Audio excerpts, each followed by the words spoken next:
Magandang araw mga kalingap, narinig nyo na ba ang tinaguriang Tres Marias sa bukid?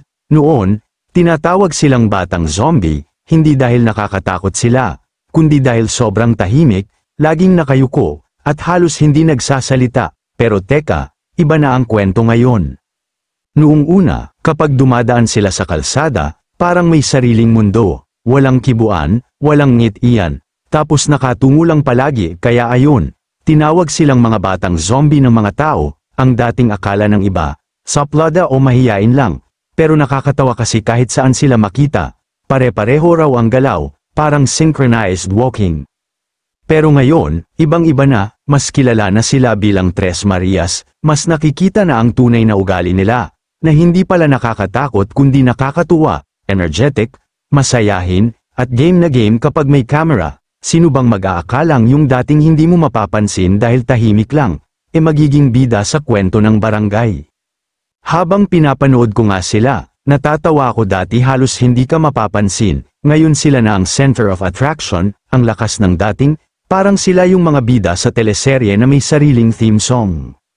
Pero eto ang mas nakakaintriga, mga Kalingap, may revelasyon pala ang ina ng Tres Marias na talagang nakakaantig ng puso, naluluha siya habang ikinukwento na first time nilang magkaroon ng bahay na ganito kalaki at kaganda, at 2 linggo na lang ay matatapos na ang bahay nila at makakalipat na sila. Nung una niyong nakita po sa personal yung bahay, ano po yung naramdaman niyo?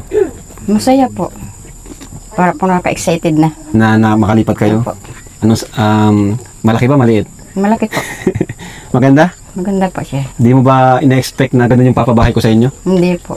Ano akala niyo, yung mga simple lang? Opo, kala ko po yung simpleng bahay lang. Iba talaga sa Kalingap na yun, no? Anong masasabi niyo po sa Kalingap po? Po Na ngayon talagang naranasan niyo yung pagtulong po ng Kalingap?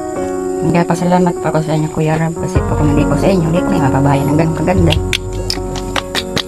Parang ano kayo na yan, naging emotional kayo na eh. Bakit po? At parang naluluwa po kayo na eh. Kasi po, ngayon lang po namin nadanasan na may bahay na maganda.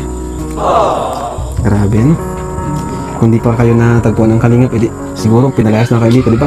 Ano po, matagal na po sa inyo. Matagal na kayo pinapalayas dito kasi dinidevelop yung harap nyo, magiging ano siya, subdivision, no? Opo.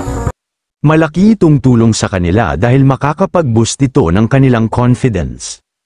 Isipin mo, mula sa simpleng pamumuhay at pagiging tahimik lang sa bukid na walang kapitbahay, ngayon may matatawag na silang totoong tahanan, hindi lang sila nakilala bilang Tres Marias, kundi naging simbolo rin sila ng pagbabago at pag-asa para sa pamilya nila. Nakakatuwa kasi ngayon, unti-unti silang nagbubukas, mas nakikilala ng mga tao, at napapansin ang kanilang saya at talento, mula sa batang zombie, ngayon sila ay Tres Marias na may bagong tahanan at bagong pag-asa. Kayo mga Kalingap, naabutan nyo rin ba yung panahon na tahimik lang ang Tres Marias na tinagurian dating mga batang zombie? Ano masasabi nyo sa revelasyon ng kanilang ina? Comment nyo sa baba kung sino ang pinaka nakakaaliw para sa inyo. Maraming salamat sa panonood, hanggang sa susunod na kwentuhan, stay happy mga Kalingap!